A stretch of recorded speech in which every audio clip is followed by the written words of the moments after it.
Il y a quelques années, la ville d'Anvers a mis au point tout un plan communal de gestion de la prostitution à Anvers, avec pour principal but d'éradiquer véritablement la prostitution de rue.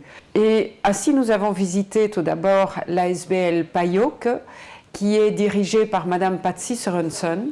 Madame Patsy Sorensen est cette personne qui, depuis d'abord son quartier, et puis comme échevine de la ville d'Anvers, s'est politiquement engagée pour apporter une solution concrète au problème de la prostitution à Anvers.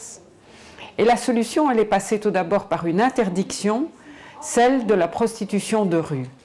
Interdire la prostitution de rue. Vraiment lutter contre le proxénétisme hôtelier, en fermant les hôtels qui le pratiquent.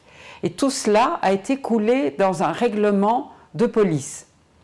Ensuite, évidemment, et pour ne pas tomber dans l'hypocrisie, la prostitution a été organisée de façon claire, à travers des lieux qui ont été dédicacés à celle-ci et qui sont sous surveillance étroite de la police. D'ailleurs, un commissariat de police a été installé à l'intérieur même du lieu dénommé Villa Tinto, qui est dédicacé donc à l'exercice de la prostitution, mais toujours sous le contrôle, pour ne pas permettre l'exploitation de l'être humain, pour continuer à lutter contre celle-ci et à traquer les réseaux. Il nous semble que le modèle d'Anvers répond à cela et répond à la nécessité de traquer à la fois ces réseaux, et aussi d'interdire la prostitution de rue. Donc vous voyez que de cette façon-là, les choses sont claires et que chacun joue son rôle, y compris l'autorité publique.